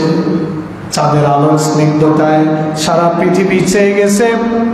রাআল কমারা, যখন তিনি চাঁদকে দেখলেন, বাযিগান, আলো বিকিরণ করতে দেখলেন, ক্বালা হাযা রাব্বি, ইব্রাহিম বলে এটাই আমার রব।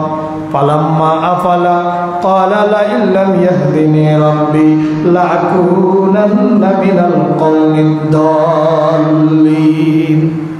যখন শেষ রাতের দিকে চাঁদটাও যখন অস্তমিত হয়ে যায়, চাঁদটাও এখন আকাশে নাই, ইব্রাহিম আলাইহিস সালাম বলেন না না, এটা আমার রব হতে পারে না, যেটা একবার আকাশে উঠে যতই সে আলো বিকিরণ করুক তার স্নিগ্ধতা দিয়ে, যতই পৃথিবীকে সে চেয়ে যাক না কেন, একবার উঠে আবার অস্তমিত হয়ে যায়, এটা আমার রব হতে পারে না। ইন্নী লা উহিব্বুল আফিলিন, এটা আমার রব হতে পারে না। ইব্রাহিম বলেন লা ইল্লাম ইয়াহদিনি রাব্বি, ইব্রাহিম বুঝতে পেরেছেন যে এগুলো আমাকে হেদায়েত দিতে পারবে না। ইব্রাহিম আলাইহিস সালাম বলেন লা ইল্লাম ইয়াহদিনি রাব্বি, আমার রব যদি আমাকে হেদায়েত না দেয়, লা আকুনান্না মিনাল কওমিদ দাল্লিন, আমি গুমরাহী সম্প্রদায়ের, পথভ্রষ্ট সম্প্রদায়ের অন্তর্ভুক্ত হয়ে যাব। এই করতে করতে, ভাবনা করতে করতে রাত যখন শেষ হয়ে গেল, পূর্ব দিগন্তে যখন সূর্য উদিত হলো, হযরত ইব্রাহিম পূর্ব দিগন্তে তাকায় দেখেন সূর্য উঠল। ফালাম্মা রাআশ শামসা বাযিগাতান, হযরত ইব্রাহিম যখন দেখলো চাঁদের চাইতে আরো দীপ্তিমান, চাঁদের চাইতে আরো তেজস্ক্রিয় হয়ে পূর্ব দিগন্তে সূর্য উদিত হয়েছে, হযরত ইব্রাহিম আলাইহিস সালাম বলেন এটাই আমার রব, হাযা রাব্বি, এটাই আমার রব, হাযা আকবার, এটা আগের দুইটার চাইতে এটা আরো অনেক বড়, আগের দুইটার চাইতে এটা আলো দেওয়ার ক্ষমতা বেশি, আগের দুইটার চাইতে এটার প্রখরতা বেশি, এটার আলো বেশি, এটা আরো বেশি দীপ্তিমান, এটা আরো বড়, হাযা রাব্বি, এটা আমার রব, হাযা আকবার, এটা বড়। ফালাম্মা ফালাত, কিন্তু দিন শেষে পশ্চিম দিগন্তে, পশ্চিম আকাশে সন্ধ্যায় গোধূলি লগ্নে যখন আবার সূর্যটা অস্তমিত হয়ে যায়, সূর্যটা যখন ডুবে যায়, ক্বালা, হযরত ইব্রাহিম বলেন তার সম্প্রদায়কে ডাক দিয়া বলেন, ক্বালা ইয়া কওমি ইন্নী বারিউম মিম্মা তুশরিকুন। পড়েন আল্লাহু আকবার। হযরত ইব্রাহিম বুঝতে পেরেছেন তারকা আমার রব নয়, চাঁদও আমার রব নয়, সূর্য আমার রব নয়। তিনি তার সম্প্রদায়কে ডাক দিয়ে বলেন, ইয়া কওমি, হে আমার সম্প্রদায়, শোনো, ইন্নী বারিউম মিম্মা তুশরিকুন, তোমরা রবের সাথে যাদেরকে অংশীদার স্থাপন করতেছ তাদের সাথে আমার কোনো সম্পর্ক নাই। আমি ইব্রাহিম সেগুলা থেকে নিজেকে মুক্ত ঘোষণা করলাম। এবার ইব্রাহিম বলেন, ইন্নী ওয়াজ্জাহতু ওয়াজহিয়া লিল্লাযী ফাতারাস সামাওয়াতি ওয়াল আরদা হানিফা ওয়া মা আনা মিনাল মুশরিকিন। ইব্রাহিম আলাইহিস সালামের সামনে স্পষ্ট হয়ে যায়, যেটা একবার আসে একবার চলে যায় এটা রব হতে পারে না। আমার রব তো চিরস্থায়ী। আল্লাহ পাক কোরআনে মাজিদে 255 নম্বর আয়াত, আয়াতুল কুরসি সূরাতুল বাকারায় বলছেন, আল্লাহু লা ইলাহা ইল্লা হুয়াল হাইয়ুল কাইয়্যুম। তিনি হচ্ছেন তোমাদের আল্লাহ, লা ইলাহা, তিনি ব্যতীত আর কোনো ইলাহ নাই, আল হাইয়ুল কাইয়্যুম, তিনি চিরঞ্জীব, তিনি চিরস্থায়ী। হযরত ইব্রাহিম বুঝতে পেরেছেন যেটা স্থায়ী হয় না এটা রব হতে পারে না, যেটা একবার আসে আবার চলে যায়, একবার আলো দেয় আবার চলে যায়, একবার উদিত হয় আবার চলে যায়, এটা রব হতে পারে না। ইন্নী ওয়াজ্জাহতু ওয়াজহিয়া, আমি আমার মস্তককে, আমার চেহারাকে, আমার গোটা সত্তাকে নিবেদন করে দিলাম, ওয়াজহিয়া লিল্লাযী ফাতারাস সামাওয়াতি ওয়াল আরদা, যিনি আকাশ আর জমিনের স্রষ্টা, যিনি সব কিছু তৈরি করেছেন, সব কিছু সৃষ্টি করেছেন, আকাশ যিনি বানালেন, জমিন যিনি বানালেন, ওই মহান আল্লাহর দিকে আমি আমার সত্তাকে নিবেদন করে দিলাম। ওয়া মা আনা মিনাল মুশরিকিন, আর আমি মুশরিকদের অন্তর্ভুক্ত নই। সুবহানাল্লাহ, আমি কি নই? মুশরিকদের। এবার তারা হযরত ইব্রাহিমের সাথে বিতর্কে লিপ্ত হলো। আল্লাহ পাক রব্বুল আলামিন সূরা আনআম 80 নম্বর আয়াতে সেই বিতর্কের কথা তুলে ধরেন। তারা মূর্তির পূজা করে, ইব্রাহিম মূর্তির পূজা করে না। ইব্রাহিম আলাইহিস সালাতু ওয়াস সালাম মূর্তির পূজা করে না। এমনকি চাঁদ, তারকারাজি, চাঁদ সূর্যকে পর্যন্ত ইব্রাহিম আলাইহিস সালাম পরিত্যাগ করেছেন। আল্লাহ পাক রব্বুল আলামিন সে কথা বলেন, وحاجه قومه قال أتحاجوني في الله قد هداني। হযরত ইব্রাহিম বলেন, আল্লাহ বলেন, ওয়াহাজ্জাহু কওমুহু, তার সম্প্রদায় তার সাথে বিতর্কে লিপ্ত হলো, ঝগড়ায় লিপ্ত হয়েছে, তর্ক করতেছে, যেগুলাই আমাদের খোদা। আল্লাহ বলেন, হযরত ইব্রাহিম তাদেরকে বললেন, আতুহাজ্জুনি ফিল্লাহ, তোমরা কি আল্লাহকে নিয়ে আমার সাথে বিতর্কে লিপ্ত হতে চাও? কদ হাদানি, অথচ আল্লাহ আমাকে হেদায়েত দিয়েছে। সুবহানাল্লাহ। আমিও তো সাময়িক সময়ের জন্য তোমাদের মতো করে তারকাকে রব মনে করেছিলাম, আবার চাঁদকে রব মনে করেছিলাম, আবার সূর্যকে রব মনে করেছিলাম, কিন্তু আমি সেগুলোকে পরিত্যাগ করেছি, কারণ কদ হাদানি, আমার রব আমাকে হেদায়েত দিয়েছে। সুবহানাল্লাহ। আমার রব আমাকে কি দিয়েছে? হেদায়েত। ولا أخاف ما تشركون به إلا أن يشاء ربي شيئا وسع ربي كل شيء علما أفلا تتذكرون। দেখবেন যারা মানব রচিত বিধান দিয়ে চলতে চায়, যারা গায়রুল্লাহর ইবাদত করে, তারা আল্লাহর দিনদার ইমানদার মানুষগুলোকে ভয় দেখায়। এটা এখন শুরু হয় নাই, এটা নববী জিন্দিগি থেকে শুরু হয়েছে। হযরত ইব্রাহিম বলেন, ওয়ালা আখাফু মা তুশরিকুনা বিহি, তোমরা আল্লাহর সাথে যাদেরকে শিরক করো, অংশীদার সাব্যস্ত করো, আমি ইব্রাহিম তাদেরকে ভয় করি না। তোমরা ভয় দেখাও, এগুলার ইবাদত যদি আমি না করি আমার ক্ষতি হবে, আমি এগুলারে ডরাই না, এগুলো আমার কোনো ক্ষতি করতে পারবে। ওয়ালা আখাফু, আমি ভয় করি না, মা তুশরিকুনা বিহি, তোমরা যেগুলাকে দিয়ে আল্লাহর সাথে শিরক স্থাপন করো, তোমরা যেগুলাকে আল্লাহর সাথে অংশীদার সাব্যস্ত করা, এগুলাকে আমি ভয় পাই না। ইল্লা ইয়াশা রাব্বি শাইয়া ওয়াসিআ রাব্বি কুল্লা শাইইন ইলমা, আমার রব সব কিছুকে পরিবেষ্টন করে আছেন। আফালা তাতাযাক্কারুন, তোমরা কি উপদেশ গ্রহণ করবে না? হযরত ইব্রাহিম তার সম্প্রদায়কে বলেন, তোমরা কি উপদেশ গ্রহণ করবে না?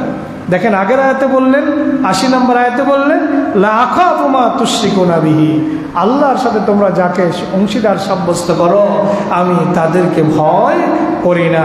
81 নম্বর আয়াতে বলছেন, ওয়াকাইফা আখাফু মা আশরাকতুম ওয়া লা তাখাফুনা আন্নাকুম আশরাকতুম বিল্লাহ মা লাম ইউনাজ্জিল বিহি আলাইকুম সুলতানা।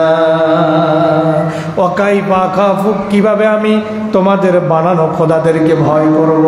ওয়াকাইফা আখাফু মা আশরাকতুম, তোমরা যেগুলাকে আল্লাহর সাথে অংশীদার সাব্যস্ত করতেছ এগুলাকে আমি কিভাবে ভয় পাবো। ওয়ালা তাখাফুনা আন্নাকুম আশরাকতুম বিল্লাহ, তোমরা নিজেরা আল্লাহর সাথে কিছু বস্তুকে, হাতে বানানো জিনিসকে আল্লাহর সাথে অংশীদার সাব্যস্ত করে তোমরা আল্লাহকে ভয় করো না, আমি কোন দুঃখে তোমাদের তৈরি খোদাকে ভয় করব। সুবহানাল্লাহ, এগুলাকে ভয় করার কোনো কারণ নাই। মা লাম ইউনাজ্জিল বিহি আলাইকুম সুলতানা, তোমরা যে এগুলাকে আল্লাহর অংশীদার সাব্যস্ত করতেছ এই ব্যাপারে আল্লাহ তো তোমাদের কাছে কোনো দলিল প্রমাণ নাজিল করেন নাই, করছেন নাকি? এই মূর্তিগুলোকে যদি তোমরা আল্লাহর অংশীদার বানাচ্ছ, একটাকে দুর্গা, একটাকে কি বলে জ্ঞানের দেবী বানাচ্ছ, একটাকে ধন সম্পদ দিয়ে দেয়ানেওয়ালা বানাচ্ছ, একটাকে সন্তান দেয়ানেওয়ালা বানাচ্ছ, এই যে তোমরা এগুলাকে আল্লাহর সাথে অংশীদার সাব্যস্ত করতেছ এই ব্যাপারে তো আল্লাহ তোমাদের কাছে কোনো দলিল নাজিল করেন না। ফাইউল ফারিকাইনি আহাক্কু বিল আমনি, তোমরাই বলো, হযরত ইব্রাহিম তার সম্প্রদায়কে বলে, তোমরাই বলো ফাইউল ফারিকাইনি আহাক্কু বিল আমনি, তোমরা একটা দল, আমি একা একটা দল, এই দুই দলের মধ্যে আল্লাহর পক্ষ থেকে শান্তি এবং নিরাপত্তা পাওয়ার অধিকারী কোন দল? আপনারা বলেন কোন দল? হযরত ইব্রাহিমের দল। ইন কুনতুম তা'লামুন, যদি তোমাদের কোনো বুঝ বুদ্ধি থাকে। আল্লাহ পাক ডাক দিয়ে বলেন, আল্লাযীনা আমানু ওয়া লাম ইয়ালবিসু ঈমানাহুম বিযুলমিন উলাইকা লাহুমুল আমনু ওয়া হুম মুহতাদুন। আগের আয়াতে হযরত ইব্রাহিম প্রশ্ন করলেন, তোমরাই বলো দুই দলের মধ্যে আল্লাহর পক্ষ থেকে শান্তি আর নিরাপত্তা লাভের হকদার কোন দল? পরের আয়াতে আল্লাহ বলেন, আল্লাযীনা আমানু, যারা ঈমান এনেছে, ওয়া লাম ইয়ালবিসু ঈমানাহুম বিযুলমিন, ঈমানের সাথে জুলুমকে মিশ্রিত করে নাই, মানে ঈমানের সাথে কুফরকে মিশ্রিত করে নাই, ঈমানের সাথে শিরককে মিশ্রিত করে নাই, উলাইকা লাহুমুল আমনু, আল্লাহ বলেন তাদের জন্যই তো নিরাপত্তা। নিরাপত্তা তো দুনিয়া তো তারা পাবে, পরকালেও তারাই পাবে। উলাইকা লাহুমুল আমনু, আল্লাহ বলেন তাদের জন্যই নিরাপত্তা, ওয়া হুম মুহতাদুন, আর তারাই হচ্ছে হেদায়েত প্রাপ্ত। সূরা নাম 83 নম্বর আয়াতে আল্লাহ বলেন, তিলকা হুজ্জাতুনা আতাইনাহা ইব্রাহিম আলা কওমিহি নারফাউ দারাজাতিম মান নাশা ইন্না ইন্নাকা হাকীমুন আলীম। আল্লাহ বলেন ইব্রাহিম যে তাদেরকে যুক্তিগুলা দেয়, এগুলো ইব্রাহিমকে আমি আল্লাহ শিখিয়েছি। বলেন না সুবহানাল্লাহ। কে শিখাইছে? কে শিখাইছে? আল্লাহ শিখাইছেন। আল্লাহ বলেন ওয়াতিলকা হুজ্জাতুনা, ইব্রাহিম যে তাদের সাথে বিতর্ক করে, যুক্তির পরে যুক্তি দেয়, এই যুক্তিগুলো ইব্রাহিমকে আমি আল্লাহ শিখিয়েছি। তিলকা হুজ্জাতুনা, ইব্রাহিমের এই দলিলগুলো, এগুলো আমারই দলিল। আতাইনাহা ইব্রাহিমা, এগুলো আমি ইব্রাহিমকে দান করেছি। আলা কওমিহি, তার সম্প্রদায়ের মোকাবেলা করার জন্য। নারফাউ দারাজাতিম মান নাশা, আমি আল্লাহ যাকে চাই তাকে উন্নত মর্যাদা দান করি। ইন্না রাব্বাকা হাকীমুন আলীম, নিশ্চয় আপনার রব হচ্ছেন অতি প্রজ্ঞাময় এবং মহাজ্ঞানী। পড়েন সুবহানাল্লাহ। এবার আমরা 41 নম্বর আয়াত চলে আসি। সূরা মারিয়াম শুরু করছিলাম 41 দিয়া। 41 আয়াতের শুরুতে কিছু কথা বলে নিয়েছি, সূরা বাকারা থেকে, সূরা আনাম থেকে, সূরা নিসা থেকে। এবার আসেন আবার মারিয়ামে। আল্লাহ বলেন আযকুর ফিল কিতাবে ইব্রাহিম ইন্নাহু কানা সিদ্দীকান নাবিয়্যা, নবী হে আপনার এই কিতাবের মধ্যে আপনি ইব্রাহিমের নাম স্মরণ করুন, নিশ্চয় তিনি ছিলেন একজন সত্যাশ্রয়ী, একজন নবী। ইয ক্বালা লিআবিহি ইয়া আবাতি লিমা তা'বুদু মা লা ইয়াসমা'ু ওয়া লা ইউবসিরু ওয়া লা ইউগনি আনকা শাইআ। দাওয়াত দেওয়া শুরু করতে হবে নিজের পরিবার থেকে। কোথায় থেকে? পরিবার থেকে। নবীর উপরে যখন কোরআন নাজিল হয়েছে, সর্বপ্রথম আল্লাহ পাক নবীকে বললেন, ও নবী ওয়ানজির আশিরাতাকাল আকরাবিন, আপনার নিকট আত্মীয় যারা আছে পরিবার পরিজনে, আপনি তাদেরকে আগে দ্বীনের দাওয়াত দেন। নবী সাল্লাল্লাহু আলাইহি সাল্লাম পাহাড়ের উপরে উঠলেন। সাফা পাহাড়ের উপরে উঠে নবী সাল্লাল্লাহু আলাইহি সাল্লাম তার সম্প্রদায়কে ডাকলেন। সবাই যখন হাজির হলো, নবী বললেন, আমি যদি তোমাদেরকে বলি যে পাহাড়ের অপর প্রান্তে শত্রুরা তোমাদেরকে আক্রমণ করার জন্য ঘিরে আছে, প্রস্তুতি নিয়ে রেখেছে, তোমরা কি আমার কথা বিশ্বাস করবে?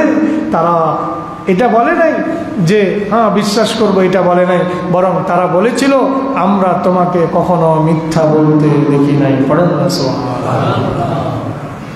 আমরা তোমাকে কখনো মিথ্যা বলতে দেখি নাই, তার মানে তুমি যা বলবা আমরা তাই বিশ্বাস করব। নবী যখন বললেন কুলু লা ইলাহা ইল্লাল্লাহ তুফলিহুন, তোমরা বলো আল্লাহ ছাড়া কোনো ইলাহ নাই, সফলতা লাভ করবে, তখন তারা নবীকে গালাগালি শুরু করে দিল। কথাটা এই জন্য বলেছি, দাওয়াত শুরু হবে পরিবার থেকে। আপনার ছেলে বেনামাজি, আপনি রাস্তা দিয়ে মানুষকে নামাজের ওয়াজ করার দরকার নাই, আগে ছেলের নামাজি বানান। আপনার মেয়ে বেপর্দা চলে, আপনি রাস্তায় আরেক মেয়েকে দেখে আপনি পর্দার কথা বলার দরকার না, আগে নিজের মেয়েকে পর্দার মধ্যে ঢোকান। এটাই কোরআনের শিক্ষা। কথা ঠিক কিনা? এটাই কোরআনের শিক্ষা। সেটাই আয়াত থেকে বোঝা যায়। আল্লাহ পাক রব্বুল আলামিন বলেন, নবী হে আপনি স্মরণ করুন, ইয ক্বালা লিআবিহি ইয়া আবাতি, হযরত ইব্রাহিম আলাইহিস সালাম তার বাবাকে বার বলতেছেন, বাবা, নিরিবিলি বাবারে কইতেছে ডাক দিয়া, ইয়া আবাতি, বাবাকে ডাকার জন্য আরবি ভাষায় সবচাইতে উচ্চাঙ্গের শব্দ। এর চাইতে আরবি ভাষায় মর্যাদাপূর্ণ, ভক্তিপূর্ণ, শ্রদ্ধাপূর্ণ আর কোনো শব্দ পৃথিবীতে নাই বাবাকে ডাকার জন্য। সেটা হলো আবাতি। এটা কি? আবাতি। এটা কি? আবাতি। হযরত ইব্রাহিম সেই শব্দটাই চয়ন করলেন, ইয়া আবাতি, হে প্রিয় বাবা, হে আমার শ্রদ্ধাস্পদ বাবা, হে আমার ভক্তিপূর্ণ বাবা। ইয়া আবাতি লিমা তা'বুদু, কেন তুমি ইবাদত করো? কেন এমন বস্তুর ইবাদত করো? মা লা ইয়াসমাউ, যেটা কানে শোনে না। মূর্তিগুলা কি কানে শুনে নাকি? মা লা ইয়াসমাউ, যেটা কানে শুনে না। ওয়া লা ইউবসিরু, যেটা চোখেও দেখে না। ওয়া লা ইউগনি আনকা শাইআ, তোমার জন্য কোনো কাজও করতে পারে না, তোমার ভালো করতে পারে না, তোমার মন্দ করতে পারে না, তোমার কোনো উপকারে যেটা আসে না তুমি সেটার কেন ইবাদত করো? কাকে প্রশ্ন করছে? বাবাকে। তাইলে ছেলে যদি ইমানদার হয়, ছেলে যদি নামাজি হয়, বাবাকে সুন্দর ভাষায় বেনামাজি বাবাকে ছেলে নসিহত করতে পারে, এটা বেয়াদবি হবে না? বাবা যদি নাফরমান হয়, দিনের বেলায় রোজা ভেঙ্গে খায়, ছেলে যদি রোজাদার হয়, ভদ্র ভাষায় নম্র ভাষায় বাবাকে নসিহত করতে পারবে, ওয়াজ করতে পারবে। হযরত ইব্রাহিম আলাইহিস সালাম বাবাকে বলতেছেন, রব্বু, হে বাবা, কেন তুমি এমন বস্তুর ইবাদত করো, দাসত্ব করো, গোলামি করো, যেটা কানে শোনে না, যেটা চোখেও দেখে না, যেটা কোনো উপকারও তোমার করতে পারে না। ইয়া আবাদিন কদ জাআনি মিনাল ইলমি মা লাম ইয়াতিক, হে প্রিয় বাবা, নিশ্চয় আমার কাছে এমন একটা ইলম এসেছে যে ইলমটা তোমার কাছে আসেনি। আমার কাছ থেকে আল্লাহর পক্ষ থেকে ইলম এসেছে যেটা তোমার কাছে আসেনি। ফাত্তাবি'নি, সুতরাং তুমি আমার অনুসরণ করো। কার অনুসরণ? তুমি আমার অনুসরণ করো। হতে পারি আমি তোমার ছেলে, কিন্তু আমি হচ্ছি পৃথিবীতে আল্লাহর প্রেরিত একজন নবী। সুবহানাল্লাহ। ফাত্তাবি'নি কিন্তু কোমল ভাষায় কইতেছে, কয় আমার আনুগত্য করেন, কিন্তু ভাষাটা কোমল। ইয়া আবাদি, হে প্রিয় বাবা, হে ভক্তিপূর্ণ শ্রদ্ধাপূর্ণ বাবা, হে আমার প্রিয় বাবা, ফাত্তাবি'নি, আপনি আমার অনুসরণ করেন। আহাদিকা সিরাতান সাবিয়া, আমি আপনাকে সরল সঠিক পথের দিশা দিয়ে দিব, সরল সঠিক পথ দেখিয়ে দিব, আপনি আমার অনুসরণ করেন। এরপর হযরত ইব্রাহিম তার বাবাকে বলেন, ইয়া আবাদি লা তা'বুদিশ শাইতান ইন্নাশ শাইতানা কানা লির-রাহমানি আসিয়া। বারবার বলে হে প্রিয় বাবা, প্রতিটা কথার আগে বলে হে প্রিয় বাবা। ইয়া আবাতি, হে প্রিয় বাবা, লা তা'বুদিশ শাইতানা, তুমি শয়তানের ইবাদত করো না। ইন্নাশ শাইতানা কানা লির-রাহমানি আসিয়া, নিশ্চয় শয়তান দয়াময় আল্লাহর অবাধ্য হয়ে গেছে। তুমি তার আনুগত্য করো না, তুমি তার দাসত্ব করো না, তুমি তার গোলামি করো না। ইয়া আবাদি ইন্নী আখাফু আন ইয়ামাসসাকা আযাবুম মিনার রাহমান। আবার বলে হে প্রিয় বাবা, ইয়া আবাদি, হে প্রিয় বাবা, ইন্নী আখাফু, আমি ভয় করি, আইয়ামাসসাকা আযাবুম মিনার রহমান, তুমি যদি আমার অনুসরণ না করো, তুমি যদি মূর্তি পূজার মধ্যে লিপ্ত থাকো, আইয়ামাসসাকা আযাবুম মিনার রহমান, দয়াময় আল্লাহর আযাব তোমাকে গ্রাস করবে, দয়াময় আল্লাহর আযাব তোমাকে গ্রাস করবে, আমি এই ভয় করতেছি। ফাতাকুনা লিশ-শাইতানি ওয়ালিয়া, যদি আল্লাহর আযাব তোমাকে গ্রাস করে তাহলে তুমি শয়তানের বন্ধুতে পরিণত হয়ে যাবে। ফাতাকুনা লিশ-শাইতানি ওয়ালিয়া, তুমি শয়তানদের সাথী হয়ে যাবে, আমি এই ভয় করতেছি। এতক্ষণ মনোযোগ দিয়ে শুনছে ছেলে কি কয়, আজার এতক্ষণ মনোযোগ দিয়ে শুনছে। হযরত ইব্রাহিম আলাইহিস সালামের কথা শেষ, এবার বাবা জবাব দিতেছে। قال أراغب أنت عن آلهتي يا إبراهيم لئن لم تنتهي لأرجمنك واهجرني مليا قال أراغب أنت, ইব্রাহিম আলাইহিস সালামের বাবা আজার বলে, আরাগিব আনতা আন আলিহাতি, আমি যেগুলাকে আমার এলা হিসাবে সাব্যস্ত করেছি, যেগুলাকে আমার এলা হিসাবে মনে করি বংশ পরম্পরায়, যেগুলাকে আমার মাবুদ বলে জানি, তুমি কি আমার মাবুদ গুলা থেকে মুখ ফিরিয়ে নিয়েছ নাকি? আরাগিব আনতা, তুমি কি তাদের প্রতি অমুখাপেক্ষী নাকি, তাদের প্রতি বিরাগ বাজন নাকি, তাদের থেকে মুখ ফিরিয়ে নিয়েছো নাকি? ইয়া ইব্রাহিম, হে ইব্রাহিম, লাইল্লাম তানতাহি, যা কিছু এতক্ষণ বলছো যদি বিরত না হও, লারজুমান্নাকা, আমি তোমাকে পাথর মারব। কি মারব? লারজুমান্নাকা, আমি তোমাকে পাথর আঘাতে তোমাকে শেষ করে দিব, পাথরে তোমাকে ক্ষত বিক্ষত করে দিব। লারজুমান্নাকা, দুইটা তাকিদ ব্যবহার করছে। অবশ্যই অবশ্যই তুমি যা কিছু কইতেছ এগুলা থেকে যদি বিরত না থাকো, আমার কাছে কইছো সারা গেছে আমি উজিরে আজম, আমার কাছে কইছো সারা গেছে, আর যদি কারো কাছে কও তাহলে কিন্তু খবর আছে। লারজুমান্নাকা, বাবা হয়ে ছেলেকে বলতেছে লারজুমান্নাকা, আমি অবশ্যই অবশ্যই তোমাকে পাথর মেরে তোমাকে শেষ করে দিব, ক্ষত বিক্ষত করে দিব। ওয়াহজুরনি মালিয়া, যদি তুমি এই যে দাওয়াত দিতেছো এই দাওয়াত থেকে যদি তুমি ক্ষান্ত না হও, বিরত না হও, ওয়াহজুরনি মালিয়া, তুমি আমার থেকে আলাদা হয়ে যাও, আমার ঘর থেকে বেরিয়ে যাও। ওয়াহজুরনি মালিয়া, আমার থেকে তুমি আলাদা হয়ে যাও। হযরত ইব্রাহিম এক সেকেন্ড দেরি করেন নাই, যখন বলছে আমার থেকে আলাদা হয়ে যাও, হযরত ইব্রাহিম কয় সালামুন আলাইকা, সালামুন আলাইকা,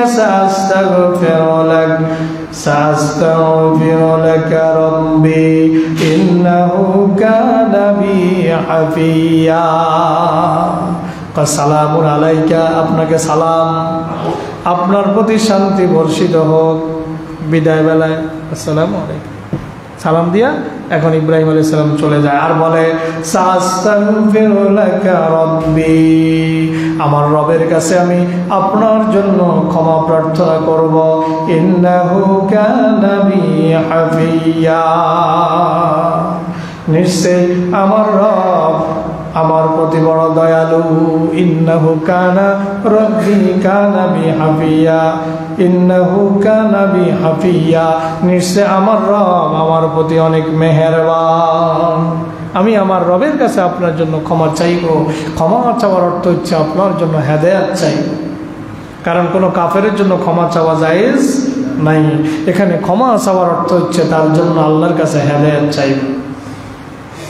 وأعتزلكم وما تدعون من دون الله وأدعو ربي عسى ألا أكون بدعاء ربي شقيا। হযরত ইব্রাহিম বলেন ওয়াতাজিলুকুম, আমি তোমাদের সবাইকে পরিত্যাগ করলাম, সবাইকে পরিত্যাগ করলাম, আমি তোমাদেরকে এক আল্লাহর দিকে ডাকতেছি। তোমরা এক আল্লাহর নাফরমানি করতেছ, তোমরা দেব দেবীদের পূজা করতেছ।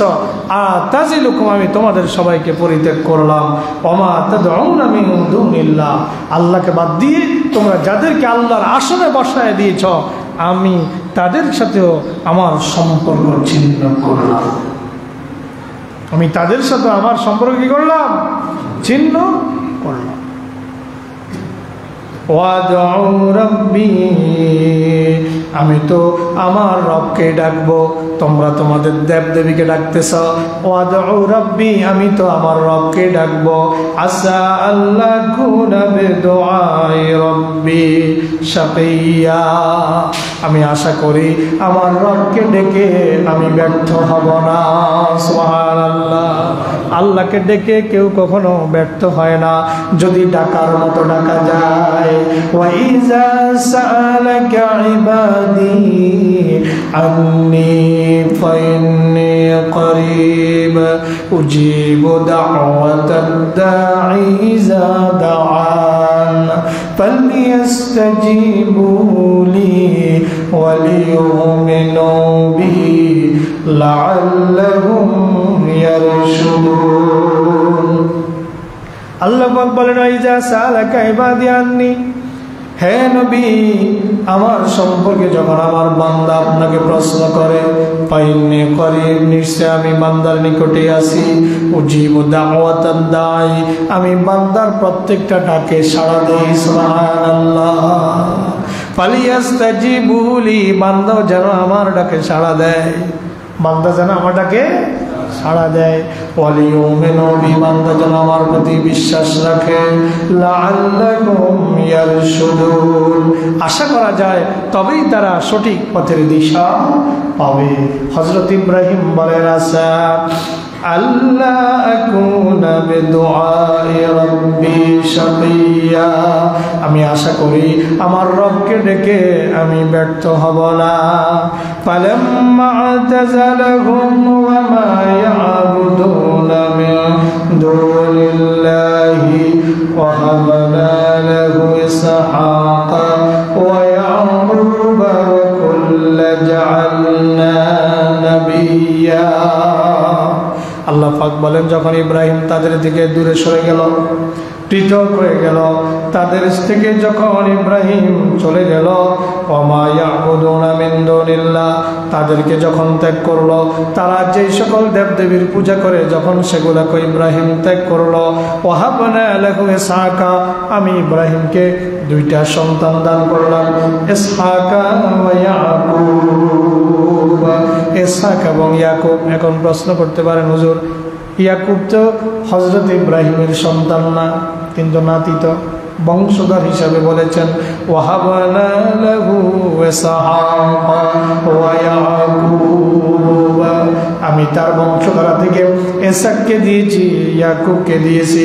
ওয়া কুল্লান জাআলনা নাবিয়্যা, পরিবার থেকে চলে এসে হযরত ইব্রাহিম তোকে যান নাই, বরং তার বংশধারা থেকে আল্লাহ তাআলা হাজারে হাজারে পয়গম্বর পৃথিবীতে পাঠিয়েছেন। আল্লাহ বলেন ওয়া কুল্লা জাআলনা নাবিয়্যা, আমি তাদের প্রত্যেককে নবী বানিয়ে দিয়েছি। সুবহানাল্লাহ।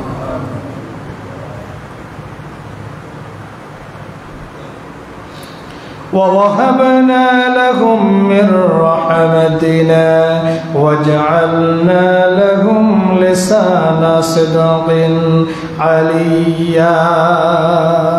আল্লাহ পাক রব্বুল আলামিন বলেন, আর তাদেরকে আমি নিজের অনুগ্রহে দান করেছি এবং তাদেরকে আমি যথার্থ নাম, যশ, খ্যাতি এগুলো দান করেছি। সুবহানাল্লাহ। এগুলো সব তাদেরকে কে দিয়েছেন?